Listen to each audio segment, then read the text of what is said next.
सभी लोग। मेरा नाम है Jaydeep Amita from Saraswat international academy Vapi in collaboration with Vidya Mandir classes सूरत। आज हम बात करने वाले हैं अपने नए चैप्टर की, which is thermal properties of matter.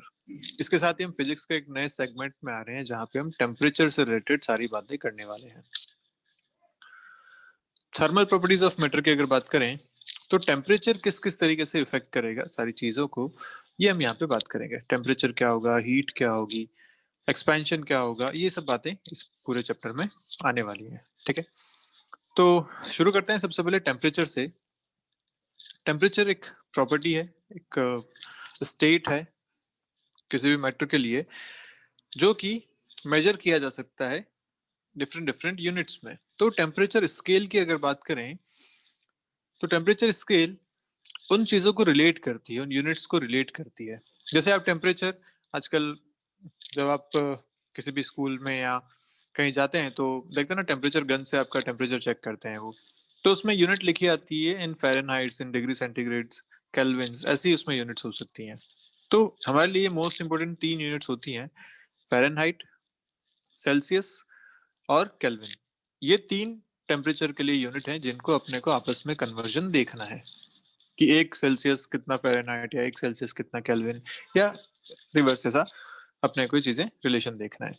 तो रिलेशन देखने का जो तरीका होता है वो होता है कि हम इन तीनों ही यूनिट्स में वाटर का फ्रीजिंग पॉइंट और बॉइलिंग पॉइंट देखते हैं। अब ये फ्रीजिंग पॉइंट क्या होता है?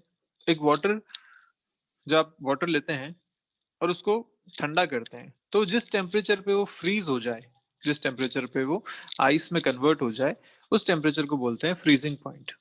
और ऐसे ही जब आप उसे बॉईल करते हैं तो जिस टेम्परेचर पे वो स्टीम बनना शुरू हो जाए उसको आप बोलेंगे बॉइलिंग पॉइंट।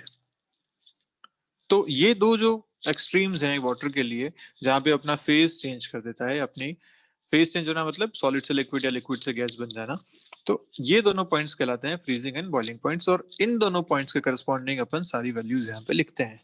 तो ये जो वैल्यू लिखी है इसे कहते हैं टेम्परेचर स्केल। तो यहाँ आप देख पा रहे हैं फ्रीजिंग पॉइंट के करस्पॉन्डिंग ये तीनों वैल्यूज हैं in case of degree centigrade, Fahrenheit and kelvin. ये तीनों चीजें यहाँ पे लिखी गई है। तो फ्रीजिंग पॉइंट वाटर का कितना होता है? 0 डिग्री सेंटीग्रेड, जानते भी हैं हम। बॉइलिंग पॉइंट कितना होता है? 100 डिग्री सेंटीग्रेड। ऐसे ही अगर फ़ारेनहाइट में लिखा जाए तो 32 डिग्री फ़ारेनहाइट जो है फ्रीजिंग पॉइंट है और 212 डिग्रीज इसका बॉइलिंग पॉइंट है। ऐसे ही अगर केल्विन में लिखा जाए तो 273.15 केल्विन फ्रीजिंग पॉइंट है और 373.15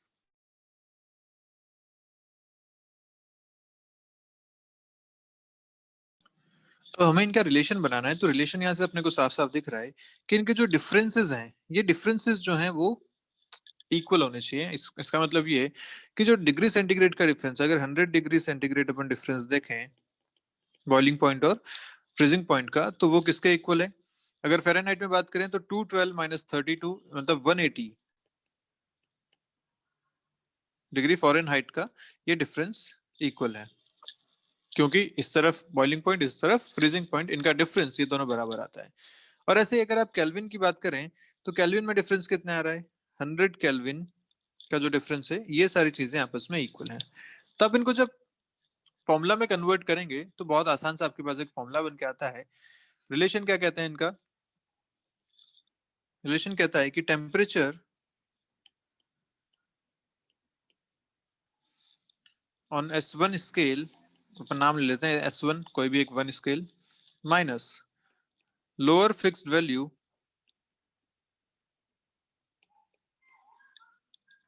of S1 divided by upper fixed value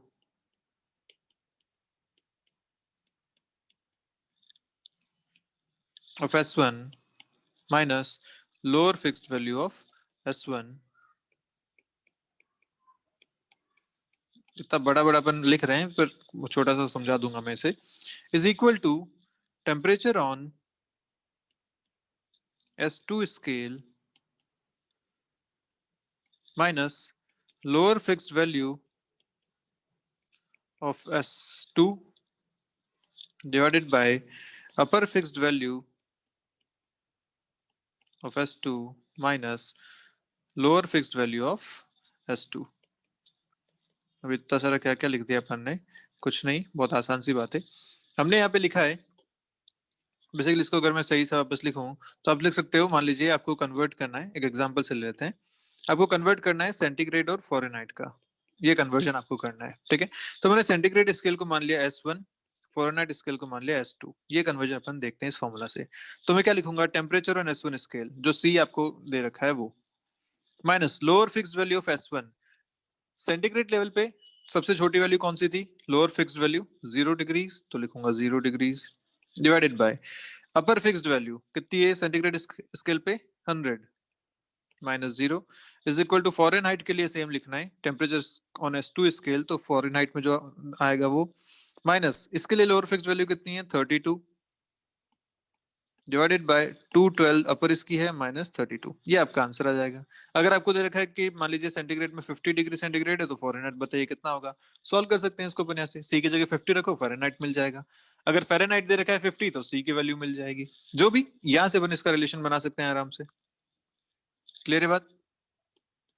ऐसे ही अगर आपको सेंटीग्रेड केल्विन दे रखा है, मान लीजिए इनको कन्वर्ट करना है, तो आप लिखोगे C minus 0 divide by 100 minus 0 is equal to, Kelvin के लिए जो लोअर होता है 273.15, जो फ्रीजिंग पॉइंट है इसका, अपर होता है 373.15 माइनस 273.15। क्लियर बात। वैसे यहाँ अगर डिफरेंस देखो तो दोनों जगह 100 बन रहा है दोनों तरफ, तो आता है C is equal to K minus 273.15, या फिर आप ऐसा कह सकते हैं कि केल्विन में अगर कन्वर्ट करना है तो होता है डिग्री सेंटीग्रेड प्लस 273.15, ये आपका आंसर आ जाता है इसका। इसी को आप अगर फ़ारेनहाइट डिग्री सेंटीग्रेड को थोड़ा और सॉल्व करें तो आता है C/100, इधर से आ रहा है F माइनस 32/180, इसको मैं थोड़ा सा शिफ्ट कर देता हूँ नीचे, उसका भी फॉर्मूला अपन लिख लेते हैं। तो ये आ रहा है C/100 is equal to F minus 32/180, ऐसा आ रहा है। 100 180 का कैंसिल होता है 5 और 9 टाइम्स, तो यहाँ से आपको मिल जाएगा F is equal to 9/5 into C plus 32 के बराबर, ये फॉर्मूला आ गया आपके पास। तो फॉर्मूला याद रखिए मत रखिए, आपको रिलेशन याद होने चाहिए कि क्या आपको रखने, वैल्यू रखनी कैसे है। तो बेसिकली ध्यान ये रखना है कि जो दो टेम्परेचर स्केल में आपको कन्वर्जन करना है, उसके लिए पहली वैल्यू माइनस उसकी लोअर वैल्यू डिवाइड बाय उसके लिए upper minus lower, total difference is equal to second same के लिए, सेकंड के लिए जो वैल्यू निकालनी है माइनस उसकी lower divide by upper minus lower, ये वैल्यूज आपको यहाँ पे ध्यान रखनी है। क्लियर है बात। तो आपसे अगर पूछा जाए कि बताइए आपका जो नॉर्मल टेम्परेचर रहता है लेट्स से 37 डिग्री सेंटीग्रेड, वो फ़ारेनहाइट में कितना आना चाहिए, तो फ़ारेनहाइट में वो कैसे लिखोगे आप लोगों के फ़ारेनहाइट इज इक्वल टू 9/5, अपन 35 ले लेते हैं चलिए, इंटू 35 ताकि कैलकुलेशन इजी हो जाए, प्लस 32, कितना आएगा आंसर देखो, ये कैंसिल हुआ 7 टाइम्स, 7 इंटू 9 63 प्लस 32 कितना हो गया ये, 63 plus 32 is 10, sorry I am sorry, 63 plus 32 is 95 Fahrenheit, तो ये आपका आंसर आ जाएगा। क्लियर है बात। इस तरीके से आपको सॉल्व करने हैं सारे क्वेश्चंस, कोई खास बात नहीं है। तो टेम्परेचर स्केल का कन्वर्जन आराम से किया जा सकता है। केल्विन और सेल्सियस तो बहुत आसान है, अगर 100 सेल्सियस है तो 373 हो जाएगा, 50 सेल्सियस है तो 273 प्लस 50 कर दीजिए, आपको मिल जाएगा यहाँ से 323.15 केल्विन, ये तो बड़ा आसान है, प्लस 100 करना है, और फ़ारेनहाइट सेल्सियस करना है तब भी 9/5 C प्लस 32, फॉर्मूला याद नहीं रहे तो यहाँ से अपन कन्वर्जन तो कर ही सकते हैं सीधा सीधा। और जरूरी नहीं है कि आपको ये तीन ही दे, जैसे आपके पास अगला जो क्वेश्चन है इसमें देखिए, इस क्वेश्चन में आपको बोल रखा है कि a faulty thermometer reads 5 degree at freezing point and 95 degree at boiling point. तो इस थर्मोमीटर की दो वैल्यूज आपको दे दी, जो लोअर वैल्यू है 5 डिग्री है और अपर वैल्यू 95 डिग्री है, ठीक है। पूछा find out original reading in degree centigrade when it reads 50s, मतलब जो थर्मोमीटर है वो अब एक स्केल की तरह काम कर रहा है, this is a scale now. इसके लिए जो लोअर फिक्स पॉइंट है वो दे रखा है 50, जो अपर फिक्स पॉइंट दे रखा है, सॉरी लोअर 50 नहीं 5, और अपर आपको दे रखा है यहाँ पे कितना 95, ये दो चीजें दे दी। दूसरी आपसे पूछेगी डिग्री सेंटीग्रेड, तो दूसरा स्केल कौन सा हो गया, अब डिग्री सेंटीग्रेड का स्केल हो गया। इसके लिए अपन जानते हैं लोअर फिक्स कितना होता है 0, अपर कितना होता है 100, इसमें आपको दे रखा है, मैं लेता हूँ टेम्परेचर टी से डिनोट करेंगे, इसको अपन सी से डिनोट करेंगे, ठीक है। तो यहाँ पे टी आपको दे रखा है 50 डिग्रीज, और इसके लिए आपको पूछा है कि बताइए सेल्सियस में ये वैल्यू कितनी आने वाली है। बोला है कि जब थर्मोमीटर 50 डिग्री रीड करता है तो एक्चुअल वैल्यू उसकी सेल्सियस में कितनी होनी चाहिए। तो ये आपके पास तरीका हो गया। अब मैं इसको कैसे लिखूंगा, कन्वर्जन फॉर्मूला से। मैं लिखूंगा स्केल 1 के लिए जो निकालना है, माइनस इसका लोअर 0.5 डिवाइड बाय इसका अपर 0.95 माइनस लोअर 0.5, ये हो गया। इधर लिखूंगा तो सेल्सियस में मुझे कन्वर्ट करना है सी, माइनस इसका लोअर 0.0 अपर माइनस लोअर, बस ये आपका फॉर्मूला बन गया। यहाँ से आपको टी दे रखा है ऑलरेडी 50 के बराबर, तो लिखूंगा 50 माइनस 5 डिवाइड बाई आया नीचे 90 is equal to C by 100। यहाँ से आपको सी कैलकुलेट करना है, कितना आ जाएगा सी, 10/9 मल्टीप्लाइड बाय 45, ये आपका आंसर आ रहा है। तो यहाँ से गया ये 5 टाइम्स, ये भी आया 50, तो ठीक है आंसर आपका आ जाएगा 50 डिग्री सेंटीग्रेड। दोनों सेम रीड करेंगे इस टेम्परेचर पे, कोई दिक्कत वाली बात नहीं है। पर अगर कोई और टेम्परेचर पूछा होता, मान लिया आपसे पूछा होता कि थर्मोमीटर रीड्स 30 डिग्रीज, तो बताइए इस बार डिग्री सेंटीग्रेड में कितना आंसर आना चाहिए। तो क्या लिखते हैं इस बार, 30 minus 5 divided by 95 minus 5 is equal to C minus 0 divide by 100 minus 0, ये आंसर आ जाता है। क्लियर है बात अच्छे से, है ना। इसको 36 कर लीजिए ताकि अपन कैंसिल भी कर सकें। मान लीजिए 36 डिग्री सेंटीग्रेड रीड कर रहा है, तो अपना आंसर अच्छे से आ जाएगा ये। ओके आई एम सॉरी, 36 नहीं, इसे अपन कर लेते हैं लेट्स से 32 के बराबर, 32, ठीक है। तो 32 माइनस 5 करेंगे आएगा 27, इधर से नीचे से आ रहा है 90, इधर से आ जाएगा 100, दिस इज इक्वल टू सी। कितना आंसर आएगा, 9 से 27 गया 3 टाइम्स, सी आया अगेन 30। तो इस बार देखिए डिग्री सेंटीग्रेड में पड़ रहा है 30, जबकि थर्मोमीटर में पड़ रहा था 32, तो ये डिफरेंस आ गया आपके पास दोनों स्केल का। क्लियर है बात, कैसे कन्वर्ट करना है, सारे क्वेश्चंस क्लियर है पक्के से। चलिए आगे बढ़ते हैं, बात करते हैं थर्मल एक्सपेंशन की। क्या है थर्मल एक्सपेंशन, तो हम ये जानते हैं भैया कि मोस्टली जो मटेरियल्स होते हैं उनको जब आप हीट करते हैं तो वो एक्सपैंड होते हैं, है ना, मोस्टली। ऐसा क्यों होता है, ऐसा इसलिए होता है क्योंकि जो मॉलिक्यूल्स हैं या जो एटम्स हैं उनके बीच का जो एवरेज सेपरेशन है वो चेंज हो जाता है जब आप हीट करते हैं। तो टेम्परेचर इंक्रीज करने की वजह से जो एवरेज सेपरेशन बिटवीन एटम्स है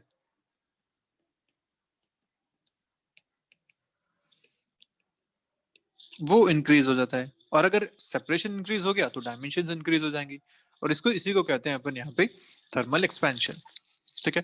तो आप ऐसा मान सकते हैं कि मान लीजिए एक नॉर्मल टेम्परेचर पे ये एटम है, ये एटम यहाँ पे वाइब्रेट करता रहता है लगातार, ठीक है। अब जैसे आप इसको टेम्परेचर इंक्रीज करते हैं तो इसका जो वाइब्रेशन का एम्पलीट्यूड है वो बढ़ जाता है, मतलब वो और तेजी से वाइब्रेट करता है, ज्यादा दूर तक वाइब्रेट करता है। इस ज्यादा दूरी तक वाइब्रेशन की वजह से जो यहाँ के दो मॉलिक्यूल्स हैं, जो एटम्स हैं, इनके बीच का सेपरेशन इंक्रीज हो जाता है। सेपरेशन के इंक्रीज होने की वजह से ओवरऑल थर्मल एक्सपेंशन यहाँ पे हो जाता है। क्लियर है बात। तो ये बात हमें ध्यान रखनी है कि टेम्परेचर इंक्रीज करने से एवरेज सेपरेशन बिटवीन एटम्स बढ़ता है, और उस सेपरेशन के बढ़ने की वजह से डायमेंशंस इंक्रीज होती हैं, जिसे अपन थर्मल एक्सपेंशन कहते हैं। अभी किस किस टाइप का होता है, तो थर्मल एक्सपेंशन होता है पहला लीनियर एक्सपेंशन, मतलब अगर ऑब्जेक्ट को हम सिर्फ एक लीनियर कंसीडर करें, एक लाइन ऑब्जेक्ट कंसीडर करें जिसकी बाकी की दोनों डायमेंशंस बहुत सिग्निफिकेंट ना हो, एक ऐसा अपने पास ऑब्जेक्ट है, जैसे एक ये रॉड रखी हुई है, ठीक है। इस रॉड के लिए अगर आप इसकी ये विड्थ देखेंगे तो ये, या इसकी अगर डेप्थ देखेंगे जो पीछे की तरफ ये बना हुआ है इस तरीके से, वो ये दोनों ही बहुत सिग्निफिकेंट नहीं है। इसकी जो सिग्निफिकेंट डायमेंशन है वो सिर्फ इसकी लेंथ है। अगर इस केस में अपन बात करें, इसको अगर हीट करें, तो बिफोर हीटिंग अगर इसकी लेंथ एल नॉट थी, तो आफ्टर हीटिंग इसकी लेंथ बढ़ जाती है, हमने यहाँ लिखा L not plus delta L के बराबर, ठीक है। और एक्सपेरिमेंट से देखा गया कि ये जो डेल्टा एल आता है वो प्रोपोर्शनल होता है, this delta L is proportional to this delta T, कितना टेम्परेचर आपने चेंज किया उसके, ठीक है। प्लस अब इसे लिख सकते हैं अल्फा डेल्टा टी। ये जो अल्फा है, ये अल्फा कहलाता है coefficient of linear expansion, coefficient of linear expansion, ठीक है, या लीनियर थर्मल एक्सपेंशन भी आप इसको लिख सकते हैं। थर्मल एक्सपेंशन हो रहा है, लीनियर हो रहा है, coefficient of linear thermal expansion, ठीक है, दिस इज कोएफिशिएंट। अब टोटल लेंथ कितनी हो जाएगी अब अगर बात करें, so total length will be, या न्यू लेंथ आप इसको लिख दीजिए, आफ्टर हीटिंग न्यू लेंथ, ये कितनी हो जाएगी, तो न्यू लेंथ हो जाएगी L प्लस डेल्टा L, जिसको आप लिख सकते हैं यहाँ पे, या अगर ये लेंथ इनिशियली मान लीजिए L नॉट थी, तो L naught plus delta L कितना हो जाएगा, new length L will be L naught plus L naught alpha delta T। अच्छा, यहाँ पे एक बात और है कि ये जो डेल्टा L है वो इसकी इनिशियल लेंथ के भी प्रोपोर्शनल होता है, टेम्परेचर के प्रोपोर्शनल भी होता है, इनिशियल लेंथ के प्रोपोर्शनल भी होता है, तो रिलेशन मिलता है आपको ये L अल्फा डेल्टा T के बराबर। तो जो नई लेंथ आती है वो आती है L naught plus L naught alpha delta T, this is equal to L naught अगर कॉमन ले लें तो 1 प्लस अल्फा डेल्टा टी के बराबर आपका रिलेशन मिलता है यहाँ से, ठीक है। क्लियर बात, एक बार फिर से मैं रिपीट कर देता हूँ।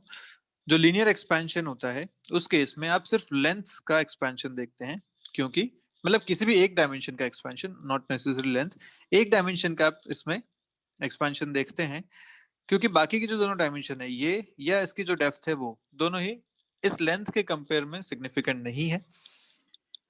अच्छा, बिफोर हीटिंग अगर इसकी लेंथ एल नॉट थी, आफ्टर हीटिंग इसकी लेंथ बढ़ जाएगी, मान लीजिए डेल्टा एल से बढ़ गई, तो ये जो डेल्टा एल देखा गया एक्सपेरिमेंट से वो देखा गया कि कितना टेम्परेचर बढ़ाया गया उस पर डिपेंड करता है, प्लस इसकी कितनी इनिशियल लेंथ थी उस पर भी डिपेंड करता है।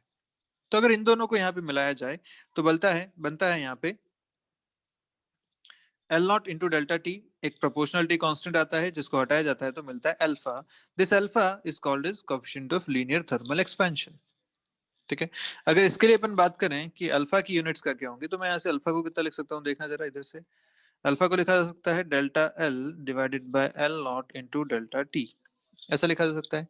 इसके डायमेंशंस की अगर बात करें या यूनिट की अगर बात करें तो delta L change in length metres में होगा, इनिशियल लेंथ भी मीटर्स में होगा, और चेंज इन टेम्परेचर या तो डिग्री सेंटीग्रेड में होगा या केल्विन में होगा, ठीक है। तो मीटर से मीटर कैंसिल हो गया, कितना बचा, डिग्री सेंटीग्रेड की पावर -1 और केल्विन की power -1। Change in temperature kelvin में भी हो सकता है, डिग्री सेंटीग्रेड में भी हो सकता है, दोनों ही बातें यहाँ पे हैं। तो अल्फा भी पर यूनिट डिग्री सेंटीग्रेड हो सकता है या पर यूनिट केल्विन भी हो सकता है।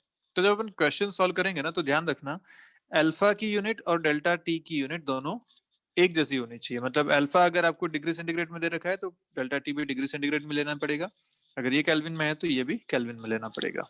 क्लियर है, ये हो गया आपकी अल्फा की बात, और ये आपकी नई length L naught 1 plus alpha delta T के बराबर। ये आपने कब ले लिया, जब दिस अल्फा इज कांस्टेंट। अब क्वेश्चंस कैसे कैसे बन सकते हैं कि अल्फा को मान लीजिए वेरी कर देते हैं, अल्फा जो है वो लेंथ के साथ वेरी कर रहा है, अगर ऐसे क्वेश्चन अपने पास बन गए तो अपन इसमें क्या क्या कर पाएंगे, तो देखते हैं इसमें वेरिएशन क्या क्या आते हैं।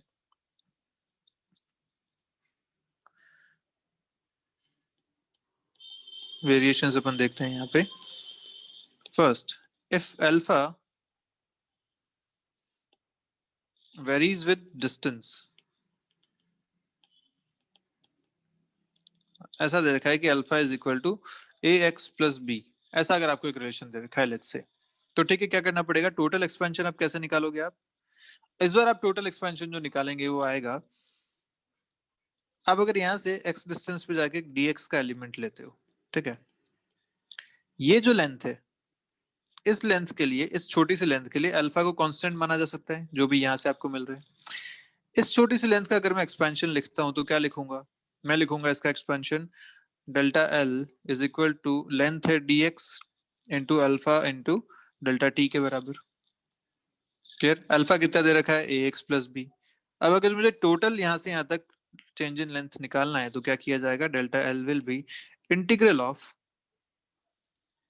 अल्फा हो गया आपका A X plus B into D X into delta T, ये आपका फाइनल आंसर आ जाएगा, ठीक है। और कहाँ से कहाँ तक, 0 से L तक आप इसको इंटीग्रेट कर पाएंगे, ये आपका आंसर मिल जाएगा total change in length delta L. तो अगर अल्फा वेरी करता है तो हमें यहाँ पे इंटीग्रेशन मेथड यूज करना पड़ेगा, जिसमें आप छोटा सा एलिमेंट लेंगे, उसका पहले चेंज निकालेंगे और उसको इंटीग्रेट करेंगे। दूसरा केस ये हो सकता है कि जो अल्फा है वो टेम्परेचर के साथ वेरी करे, if alpha varies with temperature. अगर ऐसा है तो हमें यहां से देखना पड़ेगा कि मान लीजिए किसी टेम्परेचर पे जाके अल्फा की वैल्यू कुछ है, और उस केस में अगर अपन इसका एक्सपेंशन लिखें तो मैं लिखूंगा उस केस में डेल्टा एल। अगर उस टेम्परेचर वेरिएशन पे लिखा जाएगा तो क्या लिखा जाएगा, L naught alpha delta T के हिसाब से। और अगर वो छोटा सा वेरिएशन है तो हो जाएगा डी टी। और इसको मुझे इंटीग्रेट करना पड़ेगा अगर टोटल डेल्टा मुझे निकालना है कहाँ से कहाँ तक। तो जो भी टेम्परेचर रेंज आपको दे रखी है T1 से T2 तक, वहां तक आपको इसको इंटीग्रेट करना पड़ेगा। क्लियर है? तो ऐसा क्वेश्चन हम आगे करेंगे, बात करेंगे उस टाइम पे कि कैसे इनको सॉल्व करना है। बट फिलहाल आपको ये ध्यान रखना पड़ेगा कि अगर अल्फा कांस्टेंट है तब तो कोई दिक्कत वाली बात नहीं है, सीधा सीधा आप ये फॉर्मूला यूज कर सकते हैं। लेकिन अगर अल्फा वेरी कर रहा है तो आपको इंटीग्रेशन मेथड्स यूज करने पड़ेंगे। अल्फा डिस्टेंस के साथ भी वेरी कर सकता है और टेम्परेचर के साथ भी वेरी कर सकता है। क्लियर है बात अच्छे से? तो जब भी एक्सपेंशन होता है वो एक्चुअली 3D एक्सपेंशन होता है हमेशा ही। क्योंकि भैया अगर सेपरेशन बढ़ रहा है तो ऐसा तो है नहीं कि एक ही डायरेक्शन में सेपरेशन बढ़ेगा, हर डायरेक्शन में सेपरेशन बढ़ता है। लेकिन सिग्निफिकेंट किस डायरेक्शन में है उसके अकॉर्डिंग अपन उसको लीनियर एक्सपेंशन या फिर आगे पढ़ेंगे एरिया एक्सपेंशन या वॉल्यूम एक्सपेंशन, उस केस में अपन बात करते हैं। अगर एक ही डायमेंशन में चेंज हो रहा है तो उसको अपन लीनियर एक्सपेंशन कहते हैं। दो डायमेंशन में चेंज होगा सिग्निफिकेंट चेंज तो अपन लिखेंगे उसको एरिया एक्सपेंशन। और जो तीनों डायमेंशन में चेंज हो गया सिग्निफिकेंट तो उसको बोला जाएगा वॉल्यूम एक्सपेंशन। ठीक है, तो आइए क्वेश्चंस करते हैं। आसान आसान से क्वेश्चन है। क्वेश्चन आपसे कह रहा है, देखिए क्या है यहाँ पे। एक रेक्टेंगुलर प्लेट है, ठीक है, उसमें अंदर एक सर्कुलर कैविटी यहाँ बना रखी है। यहाँ पे मटेरियल नहीं है, ये कैविटी है जिसका डायमीटर आपको दे रखा है C. If we increase its temperature, इस पूरी प्लेट का अगर अपन टेम्परेचर को इंक्रीज करते हैं तो पूछा गया then which dimension will increase in the following figure. यहाँ पे जो डायमेंशंस बता रखी हैं कि ये ए जो है, ये बी है, ये जो है डी और ये जो है सी, कौन सी डायमेंशंस इंक्रीज करेंगी अगर टेम्परेचर बढ़ाया गया तो, ये आपको पूछा गया है। तो बताइए क्या होना चाहिए आंसर। ए बढ़ेगा क्या, बी बढ़ेगा क्या, ये डी या सी, कौन कौन सी चीजें इसमें डायमेंशंस बढ़ जाएगी, ये आपका क्वेश्चन है। तो बेसिकली इसका आंसर होता है कि सारी ही डायमेंशंस बढ़ेंगी। अब थोड़ा सा कंफ्यूजिंग लगता है कि यार ये जो सर्कल है अंदर जो कैविटी है वो तो छोटी हो जानी चाहिए, पर ऐसा नहीं होता। जो इसका अगर नया डायग्राम अपन बनाए तो नया डायग्राम बनेगा कुछ ऐसा, ये इसका नया डायग्राम हो जाएगा कि ये जो एक्सपेंशन हुआ है वो यहाँ तक हो गया है। ठीक है, this will be new A dash, this will be new B dash. अब इसको जो सर्कल बना हुआ था वो भी एक्सपैंड हो जाता है इस तरीके से। ठीक है, तो ये जो सर्कल तक की आप डेप्थ देख रहे थे ये हो जाएगा आपका नया डी डैश, और सर्कल की भी इंक्रीज होगी सी डैश। तो बेसिकली जब भी आप एक्सपेंशन करते हैं हर डायमेंशन में उसमें इंक्रीमेंट होता है। अब चाहे वो अंदर कैविटी है तो कैविटी छोटी नहीं हो जाती एक्सपैंड करने से, वो कैविटी भी इंक्रीज होती है। इसके आसपास जो यहाँ का मटेरियल है वो भी एक्सपैंड होता है तो वो भी बाहर की तरफ जाता है। जब बाहर की तरफ जाएगा तो ये भी इंक्रीमेंट होगा। ठीक है, तो सारा मटेरियल बाहर की तरफ इंक्रीज हो रहा है। ऐसा मत सोचना कि यार यहाँ का जो टेम्परेचर बढ़ेगा तो मटेरियल इस तरफ एक्सपैंड होगा तो कैविटी छोटी हो जाएगी, नहीं। सेपरेशन बढ़ रहा है, सारा सेपरेशन इस तरफ बाहर की तरफ बढ़ता है। ठीक है, इस तरीके से आप इसे कह सकते हैं कि भैया सारे ही यहाँ पे जो डायमेंशन है वो इंक्रीज हो जाएंगे, ऑल डायमेंशंस विल इंक्रीज।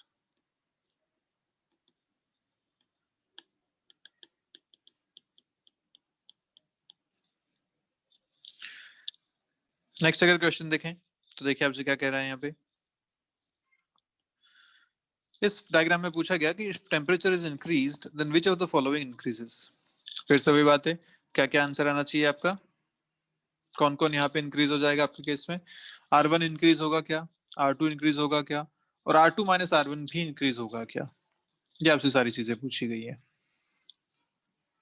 ठीक है, तो आंसर इसका आएगा तीनों, तीनों चीजें इंक्रीज होंगी। क्योंकि इसका अगर नया डायग्राम मैं बनाऊं तो नया डायग्राम बनता है कुछ ऐसा, ये बाहर वाला रेडियस हो जाएगी R1। ठीक है, ये जो अंदर वाली रेडियस है ये भी, सॉरी, ये जो अंदर वाली रेडियस है ये भी इंक्रीज हो जाएगी इस तरीके से। ठीक है, तो R1 तो इंक्रीज हुआ ही, this is new R1। R2 भी इंक्रीज हो गया, दिस इज न्यू R2, और इन दोनों का जो डिफरेंस था, ये डिफरेंस भी अब यहाँ पे थिकनेस भी इंक्रीज हो गई। डिफरेंस बेसिकली क्या था, जो इतना ये मटेरियल थिक था, ये जो मटेरियल कितना थिक था, ये डिफरेंस था R2 माइनस R1, तो इसकी थिकनेस भी इंक्रीज हो गई, अब मटेरियल भी इस तरीके से बढ़ गया। तो जब भी आप एक्सपेंशन करते हैं, थर्मल एक्सपेंशन, सब में इंटरमोलिकुलर डिस्टेंस बढ़ती है, तो वो चाहे इनर पेरीमीटर हो, आउटर पेरीमीटर हो, सब यहाँ पे इंक्रीज होगा। ठीक है, क्लियर बात यहाँ पे अच्छे से? चलिए ऐसा एक क्वेश्चन और दिख लिया आपसे। देखिए क्वेश्चन क्या कह रहा है कि एक रिंग है, उस रिंग में एक छोटा सा गैप है यहाँ पे। तो जब आप इसको हीट करेंगे तो इस साइज ऑफ द गैप का क्या होगा, जो यहाँ पे साइज है इसका क्या होगा, ये साइज कम हो जाएगी या बढ़ जाएगी, ये आपका क्वेश्चन है। तो फिर से आंसर आएगा कि ये जो गैप है, ये भी साइज ऑफ द गैप भी इंक्रीज हो जाएगी। क्लियर है? क्योंकि इस बार जब आप इसको एक्सपैंड करोगे तो ये ऐसा एक्सपेंशन हो जाएगा, थोड़ा फैल जाएगा, ये एक्सपेंशन ऐसा हो जाएगा इसका, इस तरीके से। क्लियर? तो जब इंक्रीज हो रहा है तो सब कुछ इंक्रीज होता है। यहाँ पे गैप है तो गैप भी इंक्रीज होगा, मटेरियल भी यहाँ पे इंक्रीज होगा। तो इस तरीके का इसका फाइनल आंसर बन जाएगा। क्लियर है? तो ध्यान रखिए, हमेशा जब भी थर्मल एक्सपेंशन होगा सारी चीजें इंक्रीज हो जाएंगी। ओके, आगे बढ़ते हैं। पूछा गया आपसे क्वेश्चन ये, find the equilibrium length for the system after increasing temperature by delta T. ये आपका क्वेश्चन है। चलिए इस क्वेश्चन से पहले एक छोटे छोटे से क्वेश्चन कुछ और कर लेते हैं। अपन ने प्रैक्टिस नहीं की, इस क्वेश्चन को करने से पहले ऐसे छोटे छोटे क्वेश्चन कीजिए। क्वेश्चन ये है कि एक लेंथ आपको दे रखी है, दिस इज 1 मीटर। इसके लिए आपको बोला गया कि अल्फा जो है वो है 2.5 इंटू 10⁻⁵ पर डिग्री सेंटीग्रेड, और इसका जो टेम्परेचर चेंज किया गया वो किया गया लेट्स से 50 डिग्री से। ठीक है, तो आपसे पूछा गया बताइए इसकी नई लेंथ कितनी हो जाएगी। तो क्या करना चाहिए इसकी नई लेंथ के लिए? So new length is equal to L0 1 plus alpha delta T, ये होती है। कैसे रख सकते हैं? L0 आपको दे रखा है 1 मीटर, अल्फा आपको दे रखा है यहाँ पे 2.5 इंटू 10⁻⁻, इसको 3 कर लेते हैं, -5 नहीं करते, इसको 3 कर लेते हैं। ठीक है, तो ये हो जाएगा -3, तो -3 इंटू 50, ये आपका आंसर आ जाएगा। कितना इसको सॉल्व करें तो बाहर 1 हो गया, 1 प्लस 2.5 इंटू 5 करेंगे तो आता है 12.5 इंटू 10⁻², ये आपको आंसर मिल रहा है 1.125 मीटर्स के बराबर। This will be your final answer. Clear है? तो बहुत आसान सा फॉर्मूला है अपने पास, ये इसको यूज करना बड़ा आसान है। दो चीजें दे रखी होंगी, तीसरी पूछ ली जाएगी, आसानी से सॉल्व किया जा सकता है। ठीक है, मान लीजिए ऐसा बोल देता कि लेंथ जो है वो 1 मीटर से 1.125 मीटर हो गई, अगर 50 डिग्री सेंटीग्रेड टेम्परेचर इंक्रीज किया तो बताइए अल्फा कितना है। तो इसी रिलेशन से अपन अल्फा निकाल लेते। ये अल्फा दिया होता, टेम्परेचर इंक्रीज पूछा जाता कि कितना टेम्परेचर इंक्रीज करें कि ये डायमेंशन हो जाए। तो कुल मिला के आपको इस फॉर्मूला से खेलना है, इसमें आप 2-3 चीजें दी हुई होंगी, एक चीज पूछ ली जाएगी। क्लियर है बात अच्छे से? अब इसी का एक अच्छा क्वेश्चन करते हैं जो ऊपर अभी अपन छोड़ के आए थे क्वेश्चन। देखिए क्वेश्चन क्या कह रहा है। पूछा find the equilibrium length for the system after increasing temperature by delta T. Equilibrium length आपसे पूछी गई। ये इक्विलिब्रियम लेंथ क्यों पूछा गया? देखिए क्या सिस्टम है, यहाँ पे 3 रॉड्स को आपस में यहाँ पे ज्वाइन कर दिया गया है। ठीक है, चिपका दिया गया है ना, अच्छे से ज्वाइन कर लिया गया है। हर एक का एरिया आपको दे रखा है ए के बराबर है। इनिशियल लेंथ सबकी सेम है L0, लेकिन इनका अल्फा अलग है, अल्फा ए, अल्फा बी, अल्फा ए, इसका भी ए है। और बोला गया कि अल्फा बी जो है वो अल्फा ए से ज्यादा है। ठीक है, सोचो अगर इसका टेम्परेचर इंक्रीज करते हैं बाय डेल्टा टी, पूरे सिस्टम का इंक्रीज होगा, मतलब हर एक रॉड के लिए टेम्परेचर सेम इंक्रीज होगा। तो हम जानते हैं कि जो नई लेंथ होती है वो होती है L0 1 plus alpha delta T के बराबर। सोचिए अगर अल्फा ज्यादा तो नई लेंथ भी ज्यादा, जिसके लिए अल्फा ज्यादा होगा उसके लिए नई लेंथ भी ज्यादा होगी। पर यहाँ पे तो इन सबका अपने चिपका रखा है, तो ऐसा शेप तो नहीं बन पाएगा। यहाँ पे आप सोच रहे हो कि ये थोड़ा सा बढ़ जाएगा, ये ज्यादा बढ़ जाएगा और ये वापस उसके बराबर बढ़ जाएगा, तो उस पूरे सिस्टम की शेप कैसी हो जाएगी अब? शेप हो जाएगी ऐसी। तो ये तो पॉसिबल नहीं है, क्योंकि इनको आपने चिपका रखा है, एक साथ ही बढ़ेंगे एक साथ ही कम होंगे। अब इसमें दिक्कत क्या होगी? दिक्कत ये होगी कि भैया ये तो चाह रहा है ज्यादा बढ़ना, ठीक है, ये चाह रहा है कि मैं यहाँ तक पहुंच जाऊं, जबकि ये क्या चाह रहा है कि भैया मैं तो इतना ही बढ़ पाऊंगा। ऐसे ये भी क्या चाह रहा है कि भैया मैं तो इतना ही बढ़ पाऊंगा।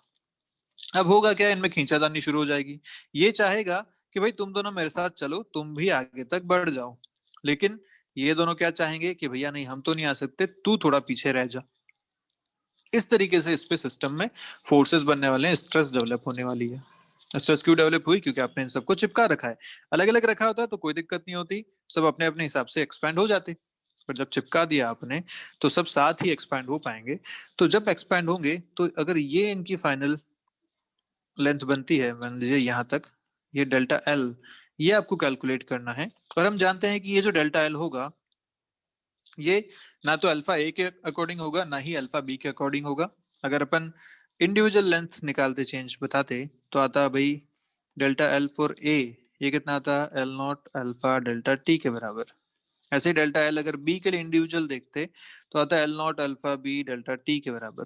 पर ये जो डेल्टा एल आ रहा है, ये डेल्टा एल इस ए वाले से तो बड़ा होगा, लेकिन इस बी वाले से छोटा होगा। ये बात अपन यहाँ पे कह सकते हैं, ठीक है, क्योंकि ए जो है वो पीछे की तरफ खींचेगा बीच वाले को, जबकि बीच वाला उन दोनों को आगे की तरफ खींचेगा। तो एडजस्ट होके फाइनली उन दोनों के बीच का कोई आंसर अपने पास यहाँ पे मिलने वाला है। अब वो कितना मिलेगा, ये अपने को यहाँ पे सॉल्व करना है। इसको कैसे सॉल्व करेंगे? तो सॉल्व करने का तरीका जो है, देखते हैं क्या कर सकते हैं यहाँ पे अपन। तो अपन इसका डायग्राम बनाते हैं कि एक्चुअली क्या हुआ होगा। ये डायग्राम इसी में मैं शो कर देता हूँ। तो एक्चुअली ऐसा हुआ होगा कि जो ए है वो यहाँ तक इंक्रीज होना चाहता होगा, जबकि जो बी है वो यहाँ तक इंक्रीज होना चाहता था, ए यहाँ तक इंक्रीज होना चाहता था। ऐसा सिस्टम था कुछ, एक्चुअली ऐसा होता, ठीक है। अगर अलग अलग होती तो ऐसा होता, पर हुआ कुछ ऐसा। इसकी वजह से आप देख पा रहे हैं कि यहाँ पे एक स्ट्रेन आ चुका है इन सब चीजों में, क्योंकि भाई ये रॉड अगर इंक्रीज हो जाती तो इतनी हो जाती, लेकिन नहीं हो पाई क्योंकि इस पड़ोसी ने इसको रोक लिया। कितना रोक लिया? इतना इसका एक्सपेंशन रोक लिया। ऐसे ही ये जो रॉड है ये इतना एक्सपेंड होती, लेकिन ये एक्चुअली इतना हो गई। क्यों? क्योंकि इस पड़ोसी ने इस पे फोर्स लगाया, जिसकी वजह से इसमें इतना स्ट्रेन आ गया। तो अगर अपन स्ट्रेन लिखना चाहें तो अपन लिख सकते हैं यहाँ पे कि लेट्स से ये जो इनकी लेंथ आई है, ये आई है अब नई वाली L naught dash, this is the new length for all, ठीक है। अगर ए अकेला एक्सपैंड होता तो वो लेट्स से होता एल ए के बराबर, ठीक है। अगर बी अकेला एक्सपैंड होता तो लेट्स से वो होता एल बी के बराबर, ठीक है। ये सारी चीजें अपन यहाँ लिख लिया है। क्या क्या लिखा? एल ए वो लेंथ है कि अगर ए अकेला एक्सपैंड होता तो यहाँ से यहाँ तक होता, this is the new length for a अगर अकेला होता। तो अगर बी अकेला एक्सपैंड होता तो इतना हो जाता, दिस इज एल बी। और अगेन ए तो यहाँ फिर से है, तो ये भी सेम ही रहेगा, ये भी ए ही है। क्लियर है? और ये एल नॉट डैश जो लिखा है अपन ने, ये इन तीनों की कंबाइंड लेंथ जो एक्चुअली इंक्रीज हुई है वो है। अब इनकी वजह से जो स्ट्रेन इसमें आ रहा है उस बारे में बात करते हैं। तो स्ट्रेन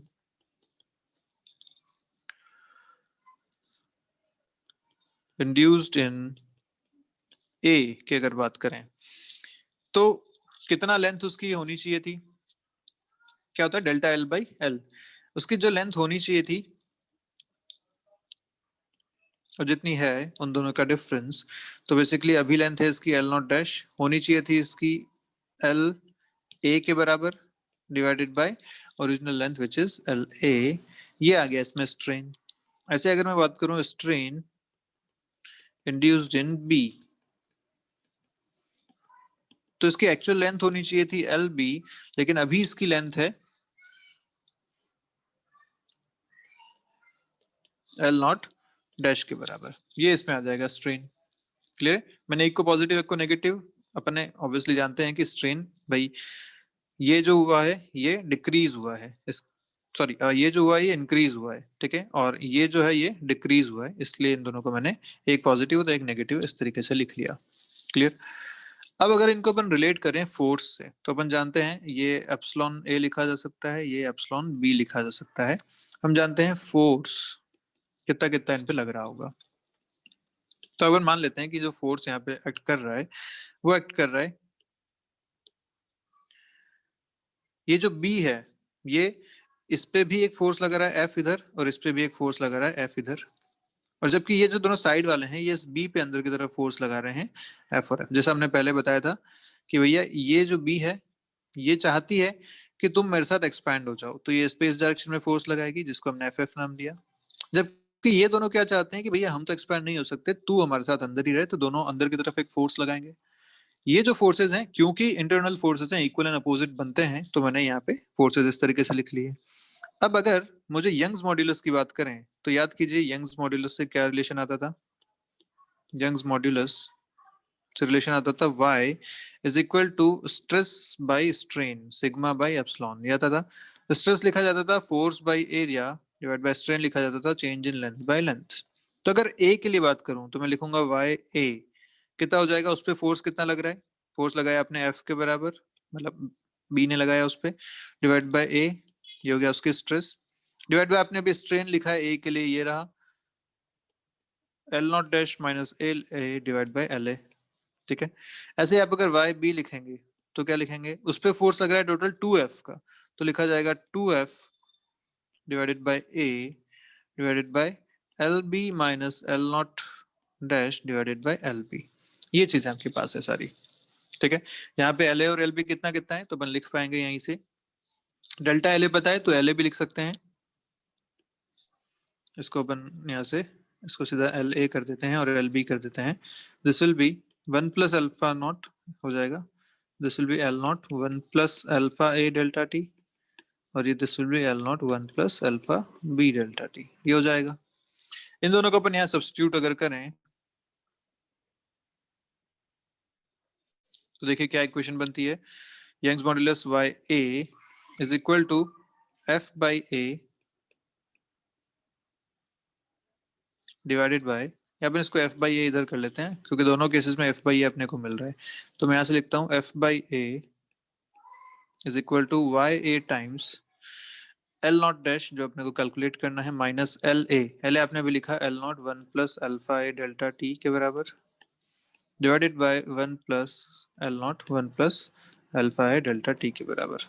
ऐसे अगर उधर से लिखूं मैं तो लिख सकता हूँ 2f by A is equal to Y B Young's modulus, वहां लिखा जाएगा L B which is L naught 1 plus alpha B delta T minus L naught dash जो कैलकुलेट करना है divided by L B L naught 1 plus alpha B delta T के बराबर। ये आपकी सारी इक्वेशन यहाँ से बन गई। अगर इन दोनों इक्वेशन को मैं डिवाइड कर दूं तो देखिए क्या बनता है, 1/2 अगर करेंगे तो इधर मिलेगा हाफ। ठीक है, इस तरफ मिल रहा है आपको Y A by Y B, L naught ऊपर से आपके पास बच रहा है L naught dash minus L naught 1 plus alpha A delta T, ये आया, मल्टीप्लाइड बाय इधर से आएगा L naught 1 plus alpha B delta T, divided by इधर आएगा आपके पास L naught 1 plus alpha A delta T multiplied by L naught 1 plus alpha B delta T minus L naught dash.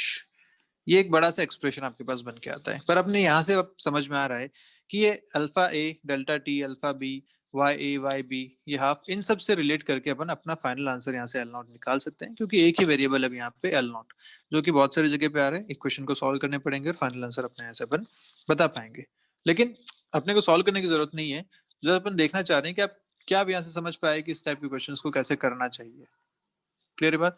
तो क्या किया हमने यहाँ पे, जब इस टाइप के क्वेश्चन आएंगे तो आपको बस ये ध्यान रखना है कि सब चीजें साथ में एक्सपैंड होती हैं, और साथ में अगर एक्सपैंड होती हैं तो कोई चीज खिंच जाएगी, कोई चीज छोटी रह जाएगी जितना वो एक्चुअली हो सकती थी उससे।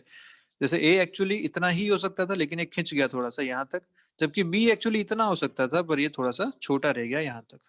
तो इसकी वजह से इसमें स्ट्रेन पैदा हुई, और जो स्ट्रेन का रिलेशन बता के अपन ने यंग्स मॉड्यूलस से रिलेट के फाइनल अपने आंसर यहाँ से निकाल सकते हैं। तो इसका जो फाइनल आंसर आता है वो मैं लिख लेता हूँ आपके सामने।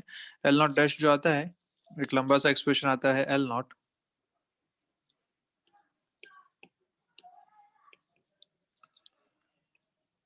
Y B plus 2ya 1 plus alpha A plus alpha B into delta T, ये ऊपर आता है, डिवाइडेड बाय 2la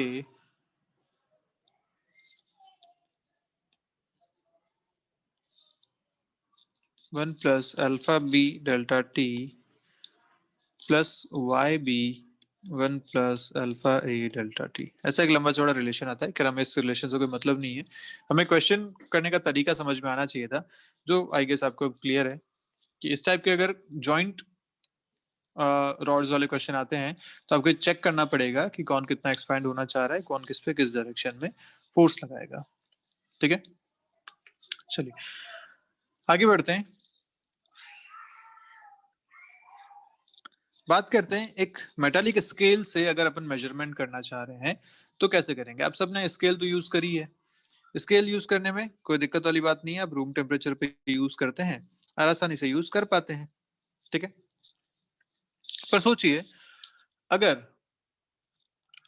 क्योंकि वो मेटालिक स्केल है, आप उसको थोड़ा सा हीटेड एनवायरनमेंट में यूज कर रहे हैं, या मान लीजिए उसका टेम्परेचर किसी वजह से इंक्रीज हो गया, तो क्या वो स्केल एक्सपैंड हो जाएगी? यस। और अगर स्केल एक्सपैंड हो गई तो क्या अब जो मेजरमेंट आने चाहिए वो थोड़े से गलत आएंगे? बिल्कुल। मान लीजिए कि ऑब्जेक्ट आपके पास रखा है, स्केल के बराबर का ऑब्जेक्ट है, तो पहले आपको 15 सेंटीमीटर का दिखा रहा था, अब आपने स्केल का टेम्परेचर बढ़ा दिया तो स्केल एक्सपैंड हो गई, ऑब्जेक्ट अभी भी उतना है। तो अब आप जब मेजर करेंगे तो स्केल एक्सपैंड हो चुकी है, ऑब्जेक्ट अभी भी उतना है, तो स्केल अब ऑब्जेक्ट से ज्यादा लंबी आ रही है। मतलब अब जो स्केल पे आप रीडिंग पढ़ोगे वो कुछ 14 पॉइंट समथिंग या 13 पॉइंट समथिंग आप पढ़ोगे। तो ये जो गलतियां हो जाती हैं, ये जो एरर आती हैं, ये चीजें अपन इस टॉपिक में पढ़ने वाले हैं। ठीक है, तो इसके कुछ केसेस हैं जिसमें अपन बात करेंगे ऑब्जेक्ट और स्केल दोनों को रिलेट करते हुए कि हो सकता है सिर्फ ऑब्जेक्ट एक्सपैंड स्केल उतने की उतनी रहे, सिर्फ स्केल एक्सपैंड हो ऑब्जेक्ट उतना रहे, या दोनों एक्सपैंड हो जाए। ऐसे कुछ केसेस अपने पास हैं। ठीक है, तो पहला केस आपके पास है कि सिर्फ ऑब्जेक्ट एक्सपैंड हो रहा है। तो सबसे आसान सा केस है ये। अगर सिर्फ ऑब्जेक्ट एक्सपैंड होता है तो कोई दिक्कत वाली बात नहीं है। अगर L1 इसकी इनिशियल लेंथ थी, L2 उसकी फाइनल लेंथ हो जाएगी। अगर टेम्परेचर पहले θ1 था, बाद का टेम्परेचर θ2 है, तो फिर यहाँ पे आराम से लिख सकते हैं कि भैया जो L2 आएगा वो कितना आएगा, L1 1 plus alpha delta T is θ2 minus θ1। Temperature को थीटा से भी लिखते हैं कई बार, तो ये आपका आ जाएगा। ठीक है, अल्फा ऑब्जेक्ट की बात हो रही है तो अल्फा ओ लिख लेते हैं, अल्फा फॉर ऑब्जेक्ट। ठीक है, कोई दिक्कत वाली बात नहीं। तो ये आपकी आ जाएगी नई लेंथ जो कि आप इस पे मेजर करेंगे एज इट इज, इसमें कोई दिक्कत वाली बात नहीं होगी। ठीक है, this L2 is the actual length of the object at θ2, और L1 जो हो गया वो actual length of the object at θ1, ये हो गया। तो दिस इज मेजर्ड लेंथ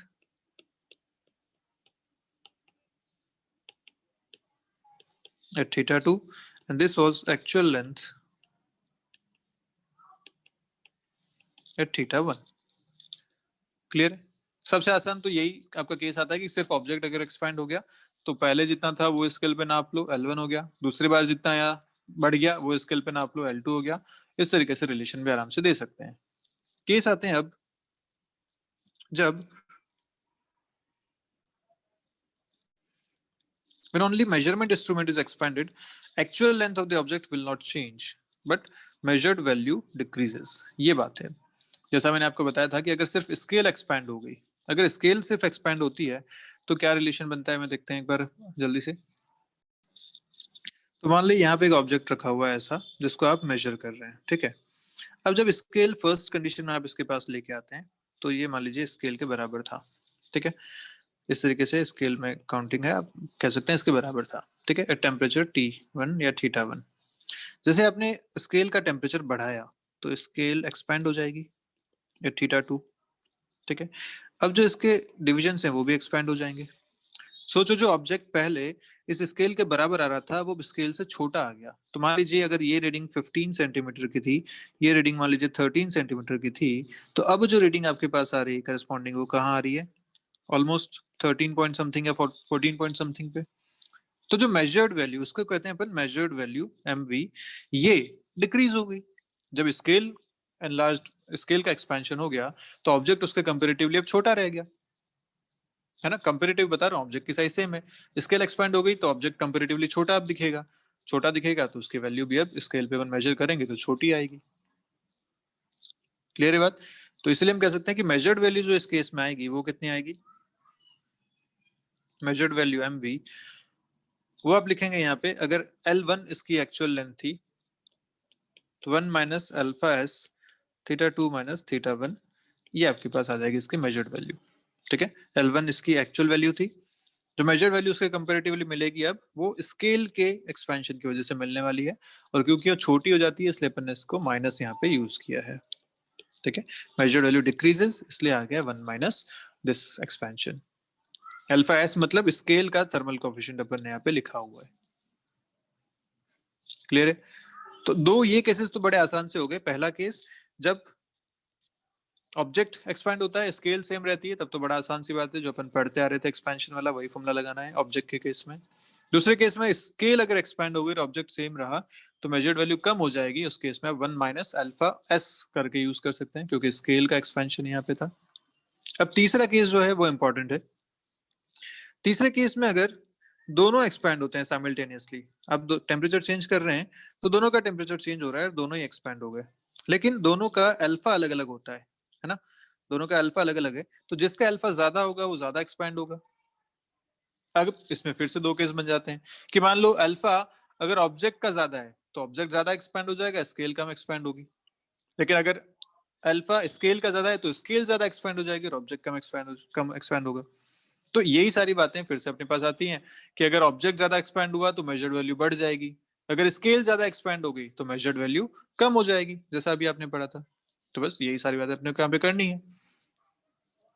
तो अपन यहाँ से सीधा सीधा लिख सकते हैं कि अगर दोनों एक्सपेंशन होता है तो मेजर्ड वैल्यू जो आती है आपकी वो आती है L1 जो कि इसकी इनिशियल वैल्यू है into 1 plus alpha O minus alpha S into theta 2 minus theta 1 के बराबर। ये आपकी आती है मेजर्ड वैल्यू। क्लियर है? अब यहाँ पे आप देख सकते हो if alpha O is more than alpha S तो ये वैल्यू पॉजिटिव होगी, इसका मतलब जो मेजर्ड वैल्यू आएगी वो मोर देन L1 आएगी। ठीक है, ऐसे ही अगर alpha O is less than alpha S, मान लीजिए स्केल ज्यादा एक्सपैंड हो रही है, तो अगर स्केल ज्यादा एक्सपैंड होती है तो हमने अभी देखा था कि वैल्यू इस बार कम आनी चाहिए, तो बोल सकते हैं measured value will be less than alpha one. Clear है सारी बातें यहाँ तक अच्छे से? पक्का?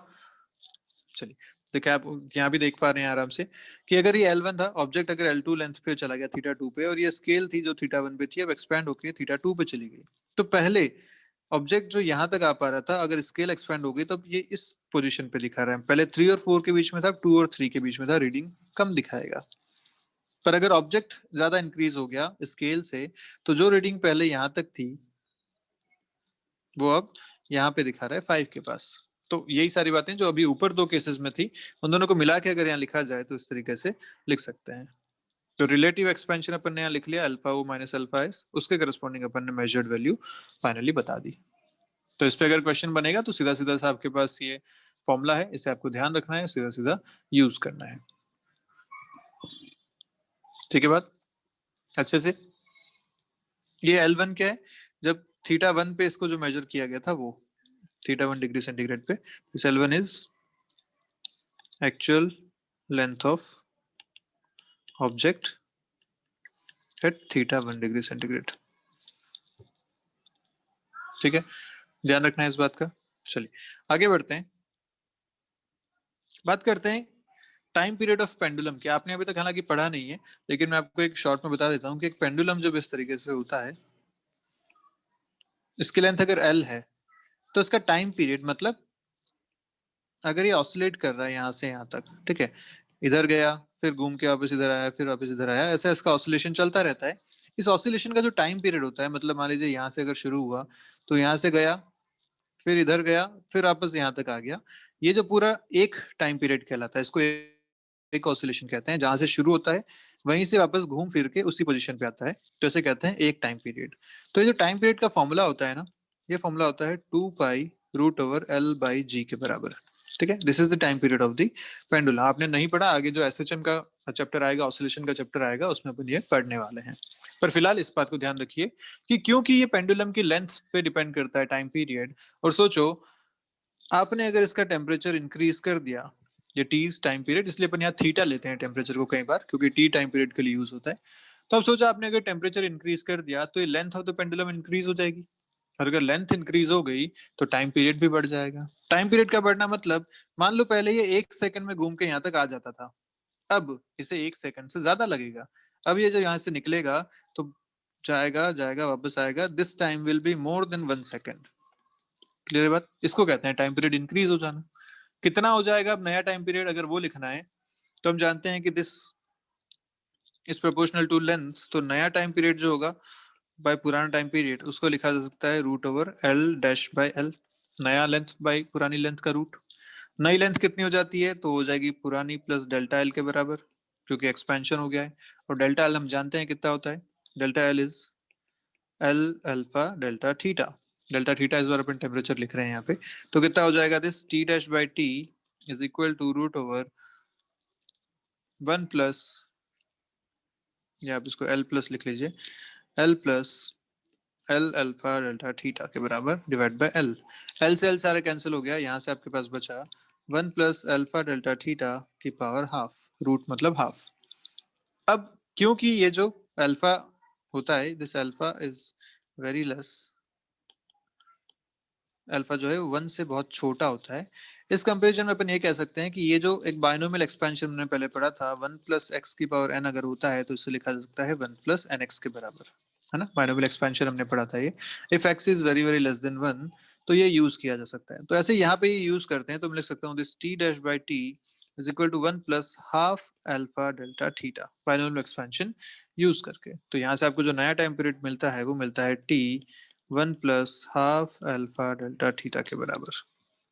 क्लियर है, ये this is the new time period. अगर चेंज इन टाइम पीरियड पूछा गया तो निकाल सकते हैं वो भी, T' - T करके कितना आ जाएगा, half into T into alpha delta theta के बराबर। This will be the change in time period. Clear है बात अच्छे से। अच्छा, टाइम पीरियड अगर चेंज हो गया, मान लीजिए टाइम पीरियड बढ़ गया, तो टाइम पीरियड अगर बढ़ गया तो टाइम लूज करेगा ये। टाइम लूज करना मतलब, सोचो ये पेंडुलम जो था वो 1 सेकंड में घूम के आ जाता था, तो हम घड़ी घुमा अगर देखें तो 1 सेकंड जैसे ही हुआ ये फिर से अपनी पोजीशन पे आ गया। ठीक है, पर अब इसकी अगर लेंथ इंक्रीज हो गई तो घड़ी में तो टाइम सेम चल रहा है, एक एक सेकंड उसी पे चलता रहेगा, लेकिन अब ये 1 सेकंड में नहीं आ पाएगा। अब सोचो, घड़ी अगर इसके हिसाब से चल रही थी कि ये जब घूम के आता तो घड़ी में 1 सेकंड बढ़ता, फिर ये घूम के आता फिर घड़ी में 1 कांटा बढ़ता, फिर ये घूम के आता फिर 1 सेकंड बढ़ता। इस बार आप सोचो कि इसको 1 सेकंड से ज्यादा टाइम लग रहा है। 1 सेकंड से ज्यादा टाइम में अगर ये लग रहा है और घड़ी अभी भी 1 सेकंड इंक्रीज कर रही है, मतलब घड़ी थोड़ी देर में पीछे हो जाएगी। क्योंकि एक्चुअली अगर टाइम देखा जाए तो मान लो ये अगर 1.25 सेकंड में घूम के आता था, तो 1.25 सेकंड इसको एक्चुअली लग रहे हैं, जबकि घड़ी कितना आगे हुई, सिर्फ 1 सेकंड। फिर अगले 1.25 सेकंड में घूम के आया, घड़ी आगे हुई 1 सेकंड। तो हर 4 सेकंड पे ये 1 सेकंड लूज कर रहा है ना। इसको कहते हैं टाइम लूज करना, पीछे हो जाना घड़ी का।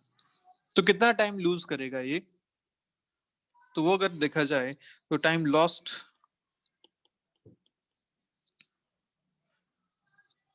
इन टाइम टी टाइम में इसने कितना टाइम लूज कर दिया by a pendulum clock whose actual time period is t and change time period at some higher temperature is t dash। तो इसके लिए अपन लिखेंगे this lost time is delta t by t dash into t के बराबर। this will be the time lost। ऐसे अगर मान low temperature आप कम कर देते, टेम्परेचर कम करते तो इसका टाइम पीरियड भी कम हो जाता, लेंथ कम होती, टाइम पीरियड कम हो जाता। टाइम पीरियड कम हो जाता तो इस बार टाइम गेन करता है ये, है ना। तो अगर इफ टेम्परेचर इज डिक्रीज्ड,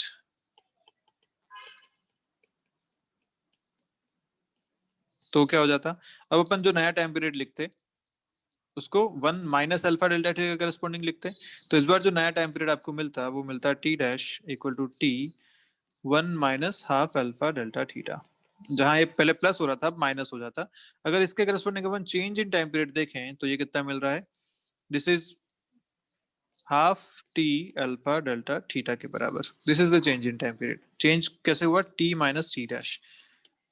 ठीक है, ये आपका आया। तो इस बार गेन कितना हो जाएगा, तो गेन के लिए भी सेम फॉर्मूला यूज होता है।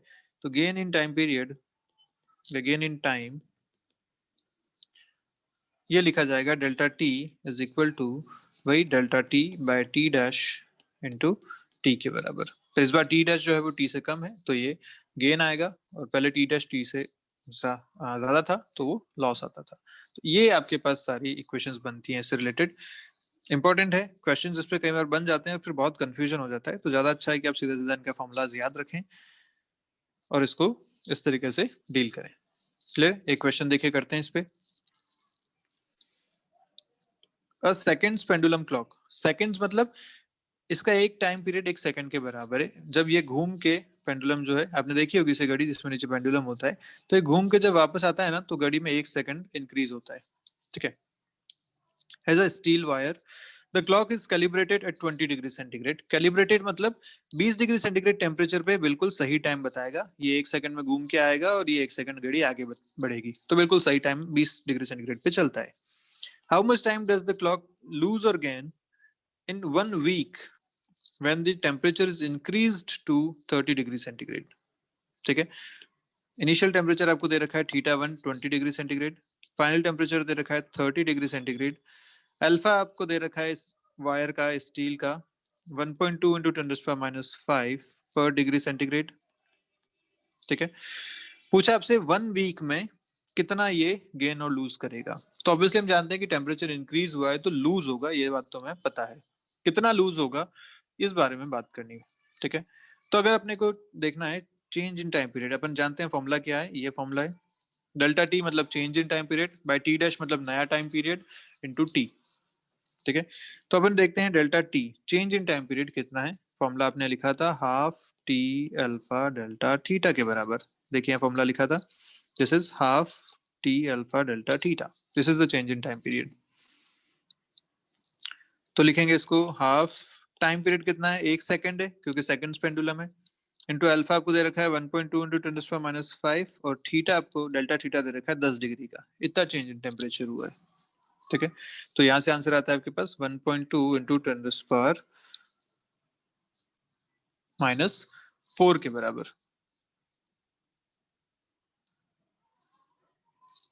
ओके, आई एम सॉरी, ये जो एक्चुअली टाइम पीरियड होता है ना इसका, सेकंड्स पेंडुलम मतलब एक तरफ का टाइम एक सेकंड लगता है फिर वापस आया तो 2 सेकंड हो जाता है। तो सेकंड्स पेंडुलम मतलब टोटल टाइम हो गया इसका 2 सेकंड्स। क्लियर है, जो पेंडुलम यहाँ पे होती है ना, तो यहाँ से जब घूम के वापस आया तो 1 सेकंड हो गया, फिर वापस घूम के यहाँ तक आया तो 1 सेकंड इसमें भी लग गया, टोटल टाइम पीरियड जो उसका लगा वो 2 सेकंड होता है। तो सेकंड्स पेंडुलम मतलब total time period is 2 seconds, तो यहाँ पे अपने को लेना पड़ेगा 2 सेकंड्स। तो अब जो आपके पास आंसर आएगा वो कितना आएगा, 1.2 into 10⁻⁴। This is the change in time period. ठीक है, नया टाइम पीरियड अगर निकालें, न्यू टाइम पीरियड, तो न्यू टाइम पीरियड कितना हो जाएगा, पुराना टाइम पीरियड में जो चेंज आया है वो जोड़ दो, तो टी प्लस डेल्टा टी, ये हो जाएगा नया टाइम पीरियड। कितना आएगा यहाँ से, टी आपको दे रखा है 2, ये हो रहा है 1.2 into 10⁻⁴ seconds. This is the new time period. इसको अगर पॉइंट्स में लिखें तो 2.0012 सेकेंड, ये आपका आंसर आ जाएगा। ठीक है, this is the new time period. अब अपने को यहाँ पे एक जीरो और आएगा ना इसमें, यहाँ पे हाँ -4 है तो एक जीरो और आना चाहिए, 1-2 सेकंड्स ऐसा। अब आपसे पूछा गया कि बताइए भैया एक वीक में इसने कितना गेन किया होगा, कितना लॉस किया। ठीक है, तो एक वीक जो यहाँ पे टी लिखा हुआ है ना, ये जो टाइम टी है ये वो है कि कितने टाइम में कितना लूज किया वो। तो this time T is equal to 1 week, और अपन जो बात कर रहे हैं सब कुछ सेकंड में कर रहे हैं, तो इसको अपने को कन्वर्ट करना पड़ेगा 1 week into 7 days into 24 hours into 3600 seconds in every hour. इतने सेकंड्स में कितना सेकंड इसने लूज किया ये बात देखनी पड़ेगी। ठीक है, तो देखते हैं यहाँ पे जब फाइनल कैलकुलेट करेंगे डेल्टा टी वो आता है delta T by T dash into T के बराबर। डेल्टा टी आपने कैलकुलेट किया था 1.2 इंटू 10⁻⁴, ये आपने अभी कैलकुलेट किया 2.00012 इंटू दिस 7 इंटू 24 इंटू 3600, ये आपके पास फाइनल आंसर आएगा। इसको जब सॉल्व करेंगे तो answer is 36.28 seconds. This will be your answer. Clear है? तो एक वीक में 36 सेकेंड्स ये घड़ी पीछे हो जाएगी, इतना डिफरेंस इसमें आएगा। क्लियर है क्वेश्चन अच्छे से? चलिए आगे बढ़ते हैं, बात करते हैं सुपरफिशियल या एरियल एक्सपेंशन की, मतलब एरिया एक्सपेंशन की बात करेंगे। पूरा का पूरा एरिया एक्सपैंड होगा तो अब नया एरिया किस हिसाब से लिखे जाएगा, ये चीजें हैं। ठीक है, तो एक रेक्टेंगल अपन ने कंसीडर किया जिसकी एक लेंथ ए है, विड्थ बी है, और इसके लिए जो अपने को टेम्परेचर चेंज दे रखा है वो इनिशियल और फाइनल के हिसाब से अपने को यहाँ पे लिखना है। डेल्टा टी टेम्परेचर चेंज दे रखा है। क्लियर? तो अगर डेल्टा टी टेम्परेचर के हिसाब से लिखा जाए, इसका अल्फा आपको अल्फा एस दे रखा है मटेरियल का। ओके, तो क्या लिखा जाएगा यहाँ पे? अगर मैं इसमें लेंथ में चेंज की बात करूं तो मैं लिख सकता हूँ ए फाइनल कितना हो जाएगा, A into 1 plus alpha delta T. अपन लेंथ की बात कर रहे हैं तो ये जो चेंज होगा ये अब कुछ ऐसा हो जाएगा। ठीक है, मैं इसको अगर यहाँ से फिक्स कर लूं तो बेसिकली ये ऐसा चेंज हो जाएगा। ठीक है, अब ये सिस्टम पूरा ऐसा बन गया जहाँ पे ये जो नई लेंथ है ये ए फाइनल हो गई और ये जो नई विड्थ है ये हो गई बी फाइनल। ऐसा हिसाब वहां पे हो गया। ये फाइनल कैसे लिखा जाएगा? लेंथ में चेंज वाला फॉर्मूला है, एक डायमेंशन में चेंज अपन देख रहे हैं तो होता है A final will be A 1 plus alpha delta T. ऐसे अगर बी फाइनल लिखा जाए तो बी फाइनल भी लिखा जा सकता है B 1 plus alpha delta T, इस तरीके से। ठीक है, एरिया अगर इनिशियल एरिया लिखो तो कितना था, ए इंटू बी के बराबर। फाइनल एरिया कितना हो जाएगा, A final into B final के बराबर। अगर इसको सॉल्व करें तो देखो कितना आता है, ये आता है A final is equal to A 1 plus alpha delta T multiplied by B 1 plus alpha delta T. ठीक है, कितना आएगा यहाँ से, ए इंटू बी तो आ गया, अगर अंदर मल्टीप्लाई करें तो आएगा 1 plus alpha delta T plus alpha delta T plus alpha delta T का होल स्क्वायर, ये मिल रहा है। अब ये जो आया आप इसको सीधा सीधा ऐसा लिख सकते हैं, क्योंकि ये अल्फा इज वेरी लेस तो ये जो अल्फा डेल्टा टी का होल स्क्वायर है इसे नेग्लेक्ट किया जा सकता है, ये बहुत छोटी सी वैल्यू बनती है। अगर इसे नेग्लेक्ट कर दोगे तो ए फाइनल जो आपके पास आ रहा है, ए इंटू बी ए इनिशियल, अंदर आया 1 प्लस 2 अल्फा डेल्टा टी। ठीक है, ये आपके पास फाइनल एक्सप्रेशन बनता है, जहां पे इस 2 अल्फा को आप एक नया टर्म बोलते हैं beta. This beta is coefficient of areal thermal expansion. ठीक है, कोफिशिएंट ऑफ एरिया एक्सपेंशन या एरिया थर्मल एक्सपेंशन।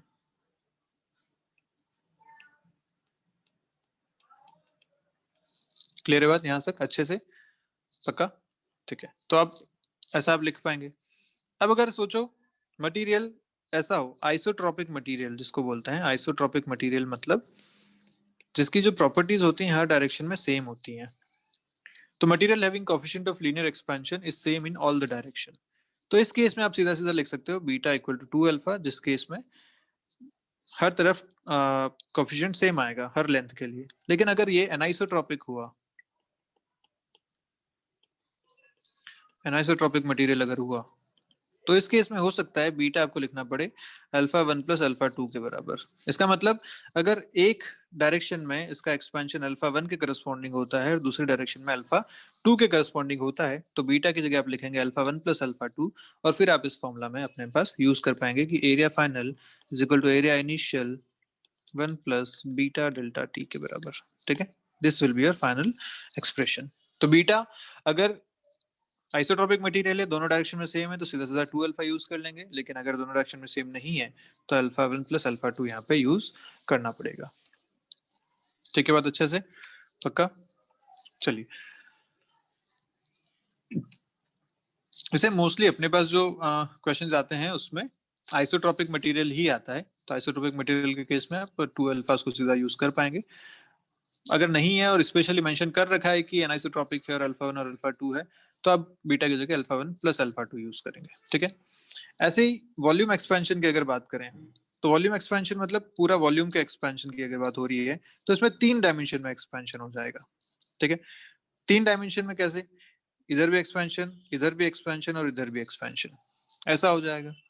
अब अगर इसकी आप बात करते हो तो मान लीजिए ए की बात करें तो ए फाइनल आप लिखोगे A into 1 plus alpha delta T. ऐसे आप बी फाइनल क्या लिखोगे, B into 1 plus alpha delta T. Linear expansion की बात कर रहे हैं, ऐसे सी फाइनल क्या लिखोगे, C into 1 plus alpha delta T, ठीक है। इन तीनों को अगर आप मल्टीप्लाई करोगे तो नया वॉल्यूम मिलेगा, तो V final will be A into B into C into 1 plus alpha delta T का होल क्यूब, ये आ जाएगा यहाँ से। और हम जानते हैं कि ये है वी इनिशियल, और जब क्यूब है तो आप वही बाइनोमियल एक्सपेंशन से क्या कर सकते हैं, इसे 1 प्लस 3 अल्फा डेल्टा टी के बराबर, बाइनोमियल एक्सपेंशन आपने यूज किया, ठीक है। क्या था वो, 1 प्लस एक्स की power N is equal to 1 plus N X, जब एक्स बहुत छोटा हो। तो अल्फा डेल्टा टी बहुत छोटा है, उस केस में अपन ने यूज कर लिया ये। तो ये फिर से आपको एक्सपेंशन मिल गया, क्लियर है। इसको आप अगर लिखेंगे तो लिखेंगे V final is equal to V initial 1 plus gamma delta T, ठीक है, where gamma is the coefficient of volume expansion.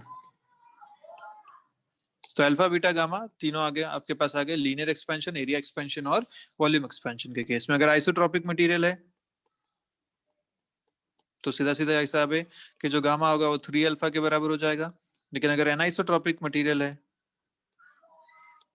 तो फिर से तीनों डायरेक्शन में अलग अलग लेंथ हो सकता, अलग अलग कोफिशिएंट हो सकता है, alpha 1 plus alpha 2 plus alpha 3 के बराबर, या दो में सेम हो एक में अलग हो, जैसा भी हो आप यहाँ से उसको बना सकते हैं। क्लियर अच्छे से। अब चाहे ये वॉल्यूम सॉलिड का हो या होलो का, एक ही फैशन में चेंज होने वाला है। मान लीजिए एक सॉलिड क्यूब आपको दे रखा है और एक होलो क्यूब दे रखा है, दोनों का जो साइड है वो ए है, तो इनका जो इनिशियल वॉल्यूम है वो ए क्यूब है, और जो फाइनल वॉल्यूम इनका बनेगा सेम टेम्परेचर चेंज के लिए, अगर दोनों का गामा सेम है तो वो भी सेम ही आने वाला है। होलो या सॉलिड होने से उसके वॉल्यूम एक्सपेंशन पे कोई फर्क नहीं पड़ता, क्लियर है। तो जितना एक्सपेंशन इसका होगा उतना ही एक्सपेंशन इसका भी होगा, अगर टेम्परेचर चेंज सेम है और गामा इन दोनों का सेम है तो, ठीक है। होलो या सॉलिड से फर्क नहीं पड़ने वाला इसके एक्सपेंशन पे। अच्छा, अगर अपन अल्फा बीटा गामा की बात करें तो आप अभी तक देख चुके हैं कि आपने लिखा gamma is equal to 3 alpha और बीटा इक्वल टू 2 अल्फा, ऐसा लिखा ना। तो alpha is to beta is to gamma अगर मुझे रेशियो निकालना है तो इसलिए हो जाएगा 1:2:3 का ratio for isotropic materials, clear है, दिस इज द रेशियो। और ये जो तीनों है अल्फा बीटा गामा, ये तीनों ही टेम्परेचर पे डिपेंड करते हैं। आप अगर टेम्परेचर चेंज करोगे ना तो अल्फा बीटा गामा चेंज होते हैं, तो टेम्परेचर डिपेंडेंट होते हैं ये हमेशा। इसलिए अपन ने एक पहले देखा भी था, याद है, जिसमें अपन ने बात करी थी कि अगर अल्फा टेम्परेचर के साथ चेंज होता है तो आपको इंटीग्रेशन मेथड वहां पे यूज करना पड़ता था। तो ये टेम्परेचर पे डिपेंड करते हैं, टेम्परेचर इंक्रीज करने पे इनकी वैल्यू भी चेंज होती है, ठीक है। तो ये सारी बातें आपके पास हो गई कि टेम्परेचर की वजह से लेंथ पे या एरिया पे या वॉल्यूम पे क्या क्या फर्क पड़ने वाला है। अब अपन बात करते हैं कि टेम्परेचर का डेंसिटी पे क्या फर्क पड़ेगा, ठीक है। तो बड़ा आसान सी बात है, अपन जानते हैं डेंसिटी क्या होती है। इनिशियल डेंसिटी अगर लिखा जाए तो लिखूंगा m बाई वी इनिशियल, ठीक है, दिस इज डेंसिटी। पर अगर आपने इसका टेम्परेचर इंक्रीज किया किसी मटेरियल का, या मान लीजिए एक कंटेनर है जिसमें पानी भरा हुआ है, उसमें आपने इसका टेम्परेचर डेल्टा टी से इंक्रीज कर दिया, तो इसके लिए जो वॉल्यूम हो जाएगा फाइनल, वो कितना लिखा जाएगा, V initial 1 plus gamma delta T के बराबर, ये इसका फाइनल वॉल्यूम हो जाएगा। इस केस में अगर आप फाइनल डेंसिटी लिखते हो तो क्या लिखोगे, मास तो सेम रहने वाला है, मास तो चेंज होता नहीं है, तो जाएगा V initial 1 plus gamma delta T ऐसा। अच्छा, M by V initial is rho initial, और ये हो जाएगा 1 प्लस गामा डेल्टा टी के power -1, this is rho final. Again मैं यहाँ पे binomial theorem, binomial expansion use कर सकता हूँ, तो क्या हो जाएगा, rho final will be rho initial -1 अंदर आ जाएगा तो 1 माइनस गामा डेल्टा टी हो जाएगा। तो this is the density variation with change in temperature. तो डेंसिटी कम हो जाएगी अगर टेम्परेचर इंक्रीज कर दिया गया, हम जानते भी हैं ये बात तो, ठीक है, अच्छे से। चलिए और बात करते हैं कि और क्या क्या चीजें इसमें देखी जा सकती हैं। टेम्परेचर का बाइंड फोर्स पे इफेक्ट देखते हैं। बाइंड फोर्स आप अभी पढ़ के आए थे, कितना था बाइंड फोर्स, रो वी जी के बराबर, है ना। अब सोचो अगर रो चेंज हो जाता है तो यहाँ पे बाइंड फोर्स भी चेंज हो जाएगा। यही चीज अपने को यहाँ देखनी है। तो इस केस में देखते हैं, अगर ये पूरा सिस्टम है आपके पास, ठीक है, देखिए बड़ा ध्यान से समझिएगा, ये पूरा सिस्टम है आपके पास, ठीक है, इसमें लिक्विड भरा हुआ है एक कंटेनर में और उसके अंदर एक ब्लॉक तैर रहा है, ठीक है। इस कंटेनर की अपन बात नहीं करते कि इसका टेम्परेचर चेंज होने पे इसका वॉल्यूम चेंज होगा कि नहीं होगा, इससे कोई फर्क नहीं पड़ने वाला। अपन बात करते हैं यहाँ पे इस ब्लॉक के वॉल्यूम की और इस लिक्विड के वॉल्यूम की या डेंसिटी की, ठीक है। लिक्विड के वॉल्यूम से भी नहीं, लिक्विड के डेंसिटी से यहाँ फर्क पड़ने वाला है, ठीक है। क्योंकि बाइंड फोर्स की बात कर रहे हैं, हम जानते हैं बाइंड फोर्स कितना होता है। आर्किमिडीज प्रिंसिपल ने क्या बोला था?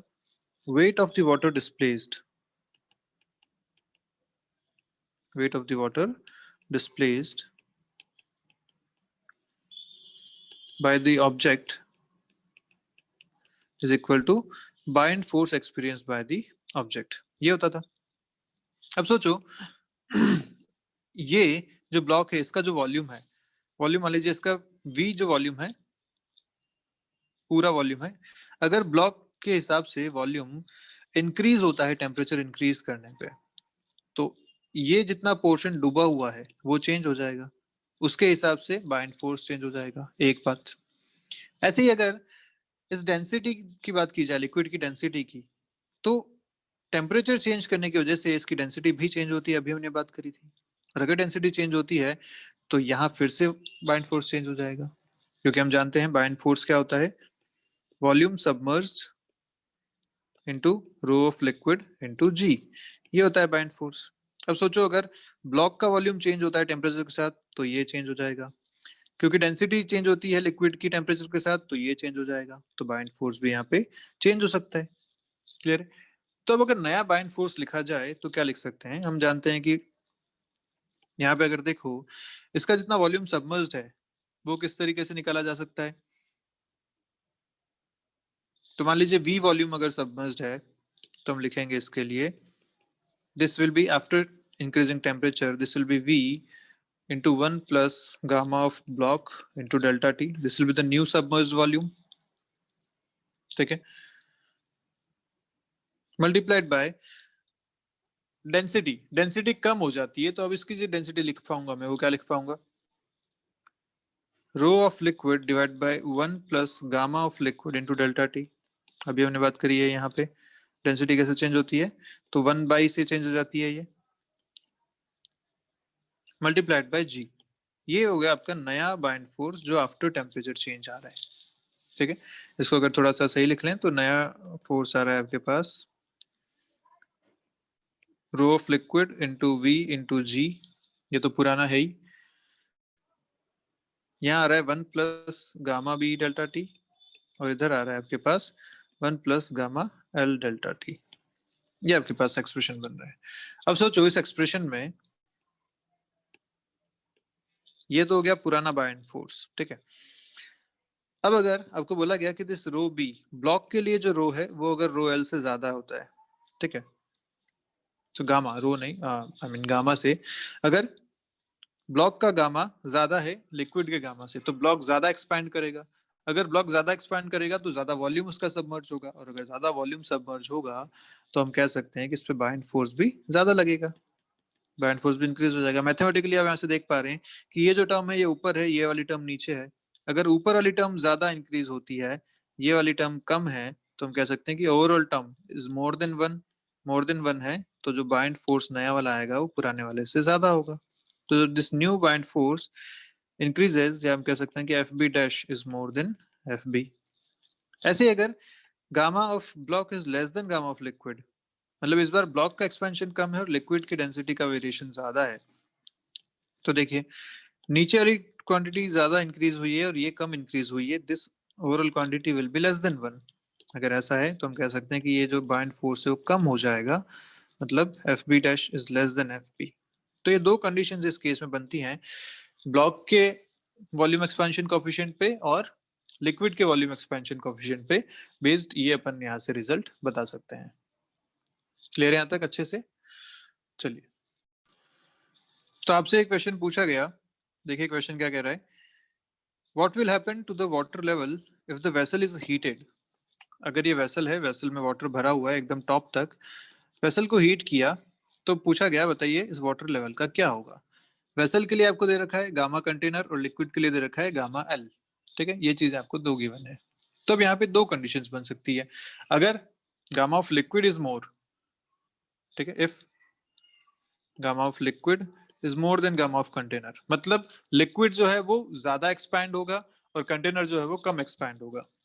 अगर ऐसा है तो ऑब्वियसली हम जानते हैं कि जो लिक्विड है वो बाहर फ्लो हो जाएगा, यहाँ पे ओवरफ्लो हो जाएगा लिक्विड का, क्योंकि उसका एक्सपेंशन ज्यादा है। जैसे आप दूध गर्म करते हैं तो दूध का एक्सपेंशन कोएफिशिएंट ज्यादा होता है, जो भगोनी है उसका कम होता है, तो दूध उबल के बाहर आ जाता है। क्लियर है बात? ऐसी बात यहाँ पे बोली गई है, ओवरफ्लो हो जाएगा। और कितना ओवरफ्लो होगा अगर ये पूछा गया है तो सीधा सीधा बता सकते हैं कि जो लिक्विड एक्सपैंड होगा A इंटू एच उसका वॉल्यूम है, अगर एरिया A है कंटेनर का तो A इंटू एच वॉल्यूम होगा, इनिशियल वॉल्यूम कितना एक्सपैंड हो गया तो 1 plus gamma L into delta T के बराबर वो एक्सपेंशन हो गया, माइनस कंटेनर का वॉल्यूम A इंटू एच और ये एक्सपैंड हुआ गामा सी डेल्टा टी के करस्पॉन्डिंग। जितना वॉल्यूम का डिफरेंस आ रहा है उतना बाहर ओवरफ्लो हो गया होगा। ठीक है, this is the overflow volume.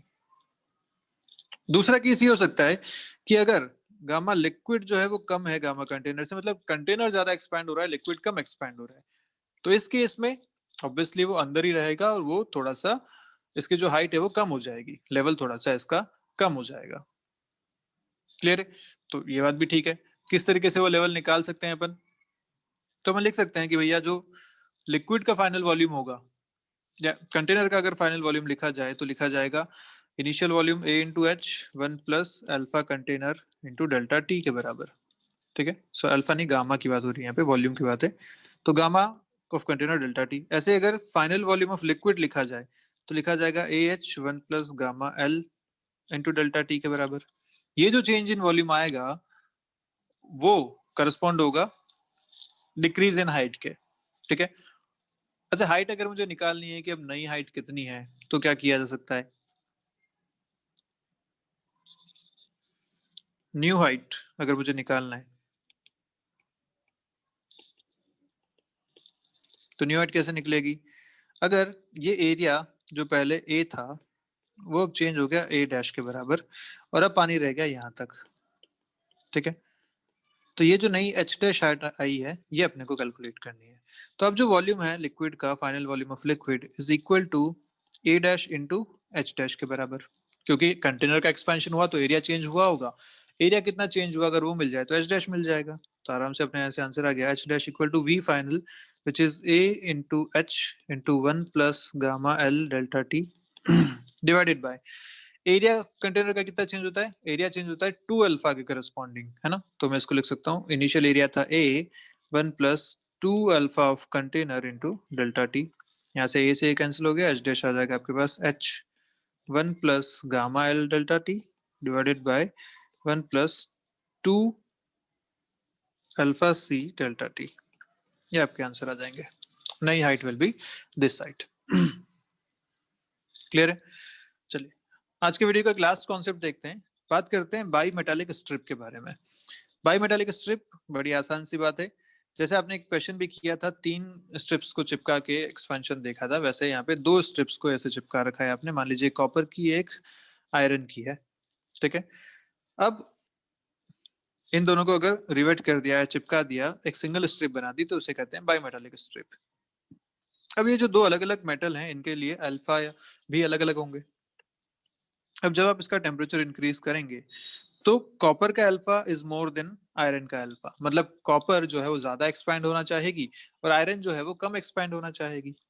अगर ऐसा है तो जो कॉपर है वो इस तरीके से मुड़ जाएगी, आयरन अंदर की तरफ रह जाएगी। ऐसा क्यों? सोचो, आप जानते हैं कि जो बाहर की तरफ रहता है उसका ये जो लेंथ है ज्यादा रहता है, 2 पाई आर। अगर आप देखो सर्कल जो यहाँ बन रहा है तो R of copper is more than R of iron.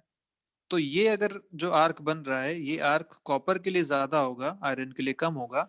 तो बड़ी अच्छी बात है ये, क्योंकि कॉपर को ज्यादा एक्सपैंड होना था, हो गई, इसकी लेंथ ज्यादा है। आयरन को कम एक्सपैंड होना था, इसकी लेंथ कम है।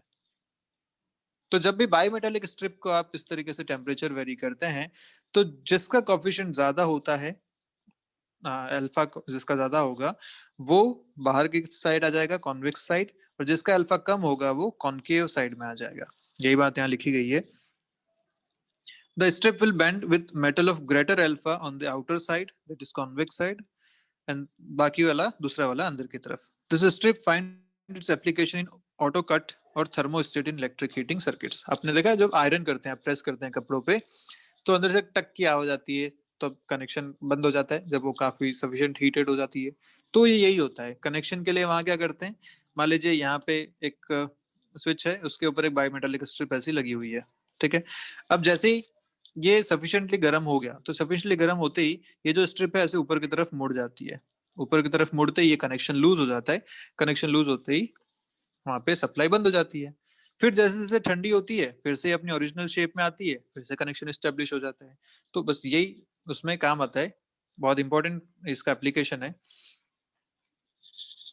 अब इसमें आपसे क्वेश्चन पूछा गया कि भैया एक यहाँ पे आपको ये बायोमेटालिक स्ट्रिप दे रखी है, और क्वेश्चन आपके सामने है कि when two rods having expansion coefficient alpha 1 and alpha 2, इसका एक्सपेंशन कोएफिशिएंट अल्फा 1 है, इसका अल्फा 2 है, जहां पे अल्फा 2 इज मोर, तो ऑब्वियसली ये जब टेम्परेचर इंक्रीज करेंगे तो ऐसा ये बेंड हो जाएगा, जैसा यहाँ दिखा भी रखा है आपको.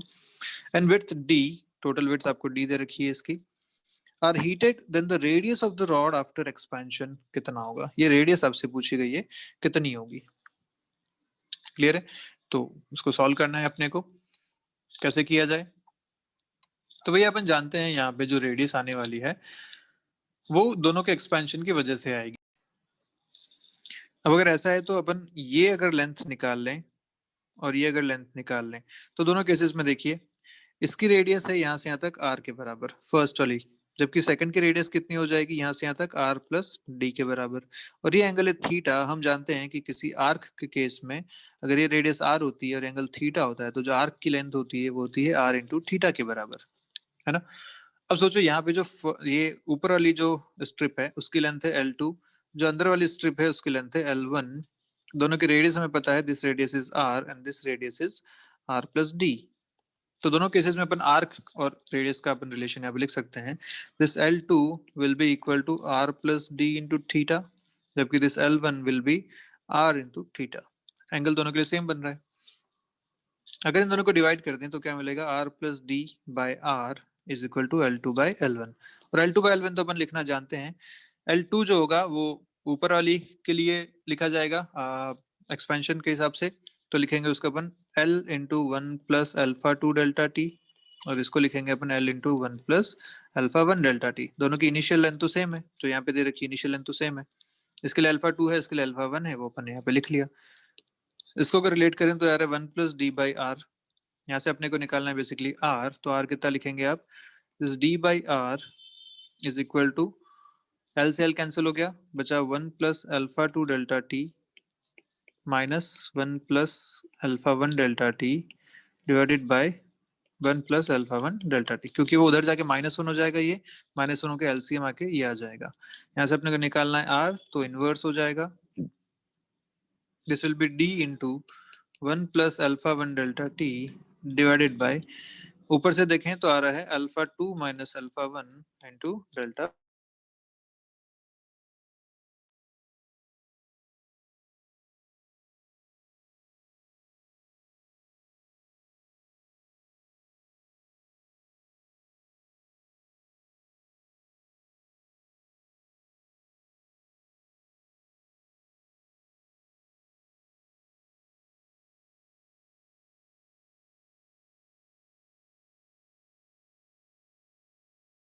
में क्या क्या चीजें अपने को